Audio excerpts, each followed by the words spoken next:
सदगुरु कबीर साहब की परंपरा में बचन वंश और 42 वंश का क्या मतलब होता है। कबीर पंथ में 12 पंथ 13 पंथ है। कबीर साहब ने अपनी बड़ाई किसी भी विचारों में नहीं की है और इसी पंथ में आता है बचन वंश और 42 वंश, दोनों एक है। कहा जाता है कि सदगुरु कबीर साहब ने धनी धर्मदास साहब को बचन वंश का ज्ञान दिया। बचन वंश उसे माना जाता है जो शादी विवाह करके आश्रम बनाकर उसमें रहते हैं, वो बचन वंश। 42 वंश का संदेश दिया दामाखेड़ा को। लेकिन थोड़ा विचार करिए, चिंतन करिए, वंश का मतलब क्या होता है। 7 पीढ़ी, जैसे एक वंश। जैसे कि आपने शादी की और आपको एक भी संतान नहीं हुआ, तो आप संतान नहीं हुआ तो आपका आगे का वंश कैसे चलेगा। वंश मिट गया फिर। तो क्या कबीर साहब ने धनी धर्मदास साहब को यही कहा था कि तुम्हारे 42 वंश चलेगा। 42 वंश। अब मान लो कि 41 वंश तक तो ठीक है, यदि 42 में बच्चा ही नहीं हुआ, यदि कुछ ऐसा नहीं हुआ, तो आप क्या करेंगे। इसका मतलब है कि आप सदगुरु कबीर के ज्ञान के प्रचार नहीं करेंगे। उतना ही। ये वचन वंश, वचन का क्या मतलब होता है। पहले कोई राजा लोग वचन देते थे, गुरु भी वचन देते हैं। आप किसी को जुबान देते हैं, देखो मैं वचन करता हूं, मैं वादा करता हूं कि मैं कभी भी तुम्हारे साथ धोखा नहीं करूंगा। वादा करना, वचनबद्ध होना। आपने किसी को कहा कि मैं इतने रुपए मैं तुमको दूंगा, आपने वचन दे दिया। यदि आपने दे दिया, आप पक्के जुबान के आदमी हैं। तो कबीर साहब ने कबीर पंथियों को कौन सा वचन दिया। ये दामाखेड़ा वालों को कौन सा वचन दिया। क्या यही तो ब्राह्मण वाला कर्म करना, चौका करना, 108 16,000 दिए जलाना, आटा बर्बाद करना, तेल बर्बाद करना। ऐसे भी हमारे भारतीय परंपरा में हिंदू को ब्राह्मण तो मूर्ख बनाते ही हैं। ब्राह्मण तो कहते हैं कि पीतर कर्म करो, ये कर्म करो, वो कर्म करो, मैं हूं बैठा हुआ, मैं सब ठीक कर दूंगा। पतरा भी ब्राह्मण का, दिशा भी ब्राह्मण का, ग्रह भी ब्राह्मण का, उसको ठीक करने का औजार भी ब्राह्मण के पास। विचार करो। पतरा ब्राह्मण का है, ग्रह ब्राह्मण लगाता है, काटता भी ब्राह्मण है। इसका क्या मतलब है। तो वही ब्राह्मणवादी कर्म कबीरपंथी भी कर रहा है। यदि किसी को गुरु मंत्र लेना है तो चौका करो, इतने तेल बर्बाद करो, इतने आटे बर्बाद करो, दिया जलाओ। क्या कर रहे हो। कबीर साहब कहते हैं बचन वंश। कबीर साहब ने मानव समाज को आज से 650 वर्ष पहले ही वचन दे दिया। कहें कबीर पुकार के, कहा मैं पुकार कर कहता हूं, जो मेरी बात को अमल करेगा, जो मेरी बात को मानेगा, सोई गुरु हम चेला। कबीर साहब कहते हैं जो मेरी बात को मानेगा, मेरी वचन सिद्धांत को मानेगा, वही गुरु है, मैं उसका चेला बनने को तैयार हूं। कबीर साहब तो ये वचन दिए मानव समाज को, देखो नकली देवता की पूजा मत करना, मेरी भी मूर्ति बनाकर कहीं तुम माथा मत रगड़ना। मैंने जो कठिन परिश्रम किया है, मैंने जो दुख झेला है, मैंने जो छुआछूत में पला बड़ा है, जो आडंबर मैंने देखा है, तुम उसको मत पालना अपने दिमाग में, निकाल दो खोद कर बाहर। क्या कबीर साहब ने आप दमाखेड़ा वालों को यही वचन दिया कि तुम चौका करो और बाकी ज्ञान से कोई मतलब नहीं? भूत प्रेत जादू टोना और भी बहुत कुछ है।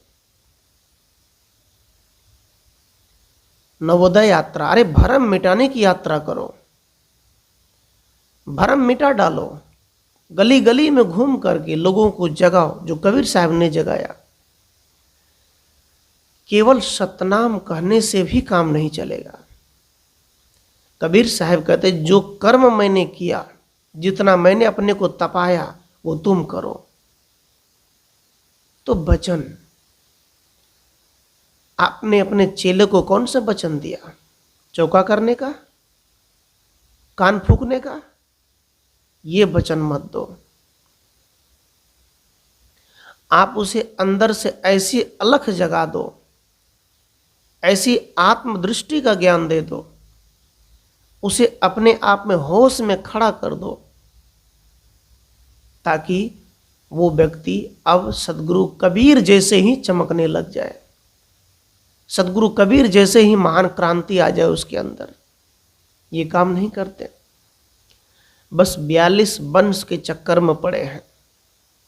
याद रखना, सदगुरु कबीर का जो ज्ञान है वो पारख दृष्टि पर टिका हुआ है, पारख दृष्टि। अब आप कहेंगे कि पारख दृष्टि तो सदगुरु अभिलाष साहब की मत है, ये कैसे हो सकता है भाई? क्या सदगुरु अभिलाष साहब जी का पारख सिद्धांत खरीदा हुआ है क्या? ये बिल्कुल सरासर गलत बात है।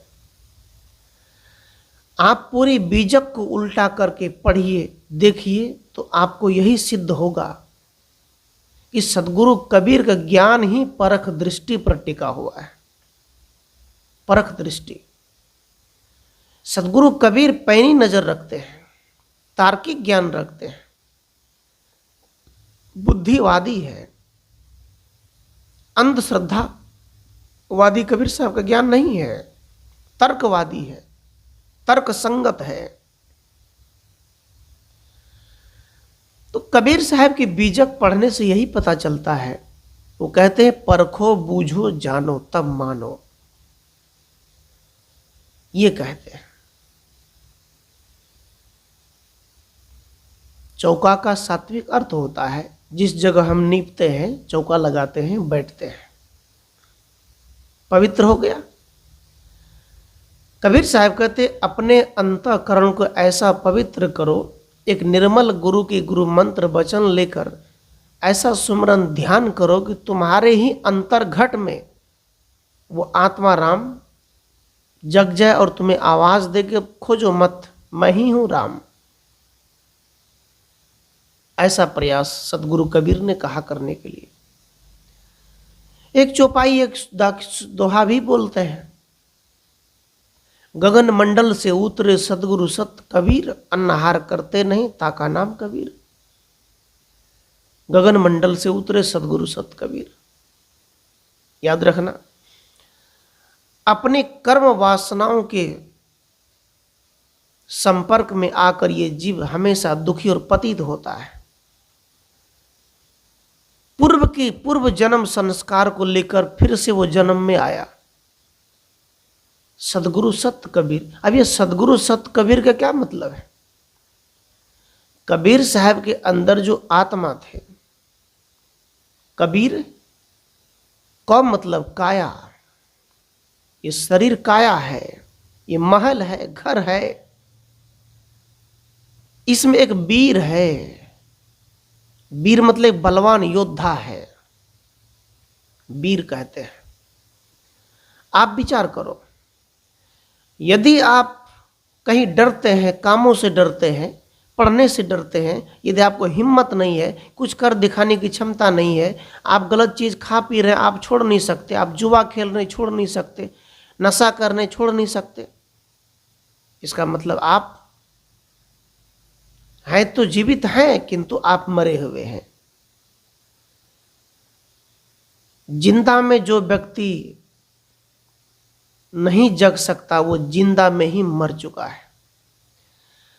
कबीर साहब कहते कौम में रमन करने वाला, काया के अंदर जो समन करने वाला है,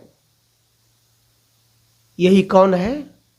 कबीर है। वीर आत्मा ही वीर है, आत्मा ही राम है, आत्मा ही शिव है। शिवत्व को प्राप्त करो वो जीवित अवस्था में, और क्या चाहिए? बंधुओं, कबीर साहब तो ये संदेश दिए, ये वचन दिए हैं हिंदू समाज, जितने भी मानव समाज है, वो एक के लिए नहीं है। हिंदू, मुसलमान, सिख, ईसाई, यहूदी, पारसी, पूरे विदेश धरती पर जितने भी मानव समाज है, उन सब के लिए एक ही वचन है कि तुम ही सबसे बड़ा हो, तुम ही देवता हो, तुम ही ईश्वर हो, तुमसे बड़ा कौन? यही संदेश है। ऐ मानव, तू अपने को पहचान ले, अपने गुण को पहचान ले। मानुष तेरा गुण बड़ा, मानुष ना आवे काज। कहे मनुष्य, तू मनुष्य है, इतना जान ले। लेकिन आज तक ब्राह्मण वाला कर्म करने वाला कबीरपंथी से कोई समाज नहीं बदला है, और ना कोई ब्राह्मण समाज को बदल पाया है। आप एक भी नाम बता दीजिए, एक युवक, एक बेटी, एक बहू का जीवन किसी ब्राह्मण ने बदला है? पूछ लीजिए। आपसे ब्राह्मण का जीवन तो बदल गया, लेकिन ब्राह्मण से आपका जीवन नहीं बदला। आखिर क्या कारण है कि ब्राह्मण हिंदू को हिंदू ही बनाना चाहते हैं? ब्राह्मण सभी हिंदू को ब्राह्मण क्यों नहीं बनाना चाहते? क्या कारण है? ब्राह्मण ही बना दो, इतने झगड़े खत्म हो जाएंगे। सज्जनों, कबीर देव कहते हैं, ब्राह्मण को पता है यदि सभी ब्राह्मण ही बन जाए, यदि सभी ब्राह्मण हो जाए, तो फिर ब्राह्मण की जो कहते हैं मैं ब्राह्मण, उसका धंधा चौपट हो जाएगा, उसका पेट कैसे चलेगा, घर कैसे चलेगा? इसीलिए वो आपको हिंदू बनाए रखना चाहता है। और हिंदू, उसे पता है कि हिंदू के घर में रोज रोज नए नए देवता पत्थर या पिंडी का रोज तैयार हो जाता है। 100 ग्राम की पत्थर रख दिए, शिवलिंग बन गया, रोज जल चढ़ाने लग गए। बस साधारण भक्ति है।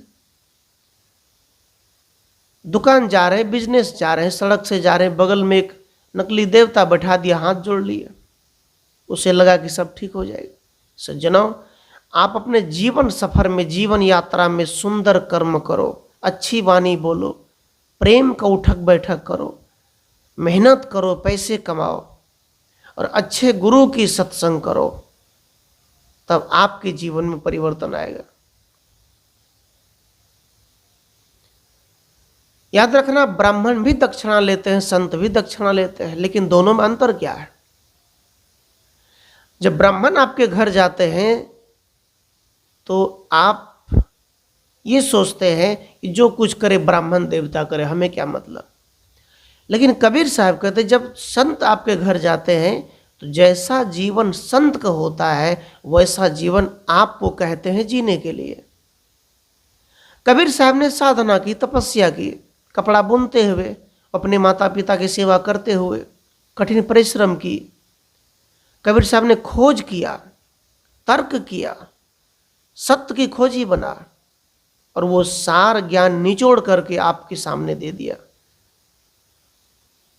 कबीर साहब कहते मैं तंबाकू नहीं खाता, तुम भी ना खाओ, ये कहते। लेकिन ब्राह्मण कहते मैं मांस खाता हूं, लेकिन तुम ना खाओ। वो कहते बकरे की बलि मैं दूंगा मंदिर में, लेकिन तुम उसकी प्रसाद न ले जाओ।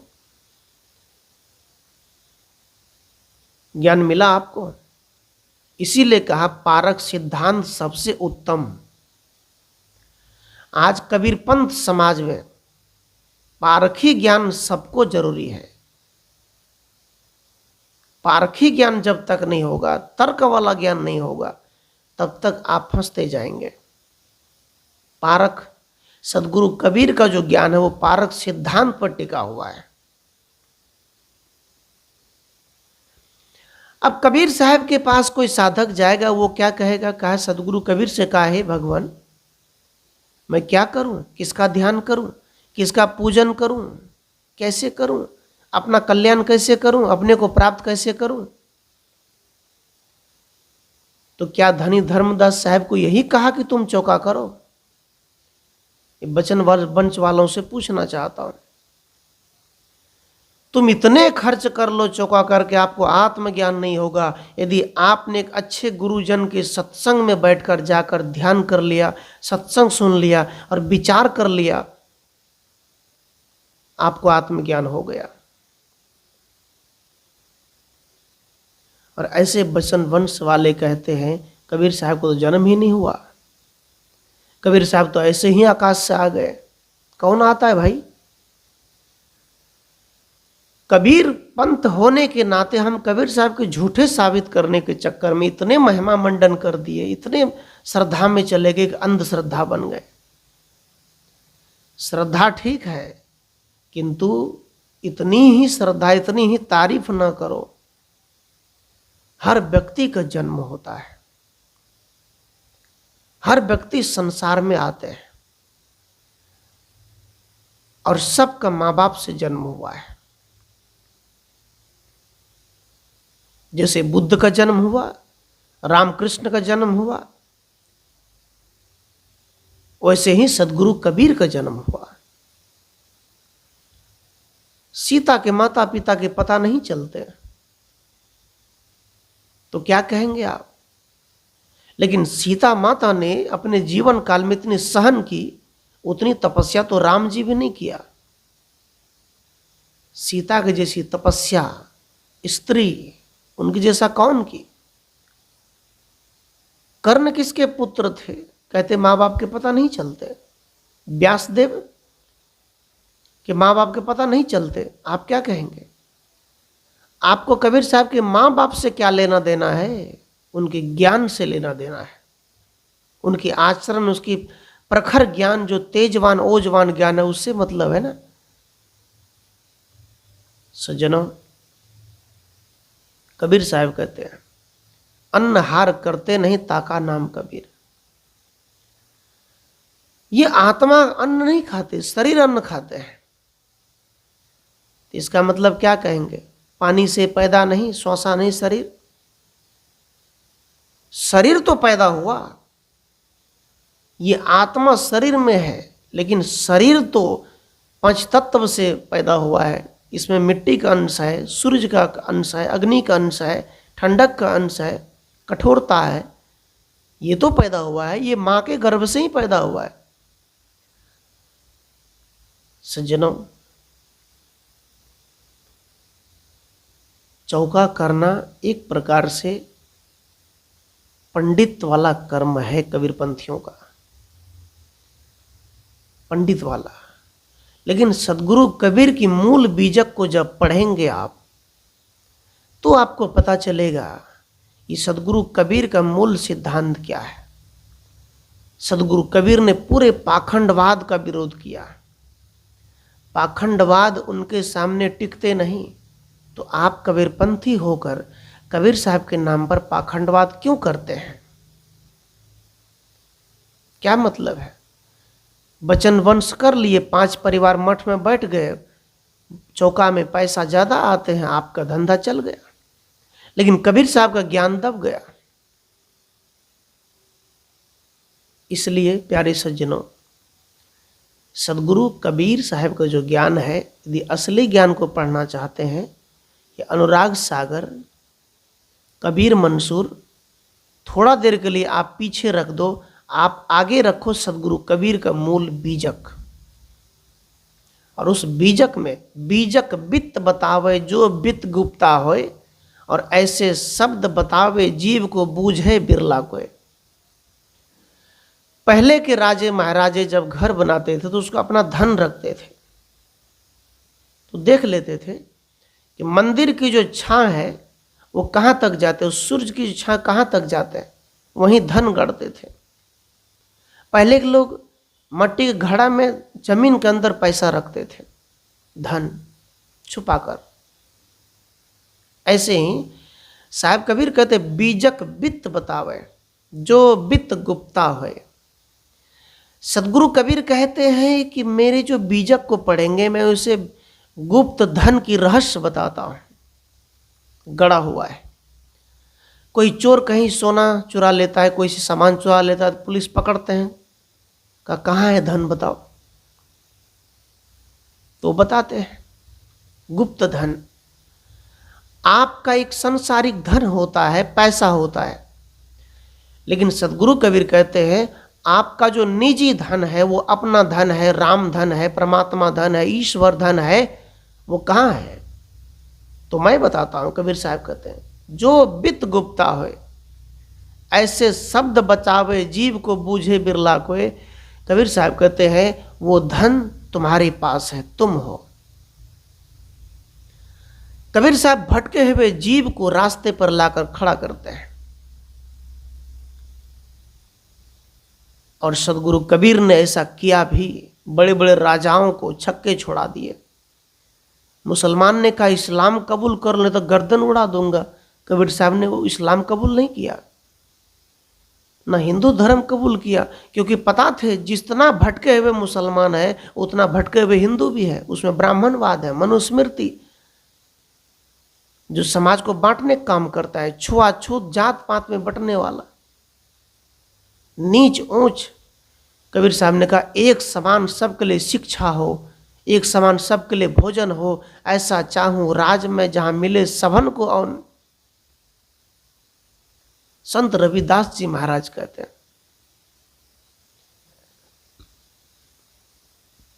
आज भले ही इन सभी संतों को लोग तिरस्कार करें, लेकिन आज आप जो भी ग्रंथ या किताबें पढ़ रहे हैं उन सब का देन है कबीर साहब का। उसने आपको मंदिर जाने का भी क्या दिया है? आपको अधिकार दिया है। ऑफिस जाने का भी अधिकार दिया है। कलम उठाकर इतिहास बदलने का भी अधिकार दिया है। और आप कहते हैं ब्राह्मणवाद मेरे लिए बहुत सर्वोपरि है। ब्रह्म जनति ब्राह्मणा, जिसने स्वयं को जाना, जिसने ब्रह्म को जाना, जिसने अपने को जाना कि मैं मनुष्य हूं, मैं भी साधना कर सकता हूं, मैं भी भजन कर सकता हूं, मैं भी कल्याण का काम कर सकता हूं, मैं भी अमीर बन सकता हूं, मैं भी धन कमा सकता हूं, जिसने अपने आप को परख कर लिया वो ब्राह्मण है। कोई एक जाति विशेष का ब्राह्मण नहीं। जिसने स्वयं को जाना, चाहे वो जोल्हा हो, ब्राह्मण हो, ठाकुर हो, कोयरी हो, ब्राह्मण हो, यादव हो, वो हर व्यक्ति ब्राह्मण है जिसने अपने आप को जान लिया। तो सतगुरु कबीर साहब को जो मूल ज्ञान बीजक उसको पढ़ो। ये चौका, ये वो कर्म कांड, पंडित वाला कर्म कबीरपंथियों को छोड़ देना चाहिए, शोभा नहीं देता। सज्जनों, विचार आपको ये अच्छा लगा तो चैनल को भी सब्सक्राइब करें और आपके अंदर बैठे राम को 3 बार साहे बंदगी साहे।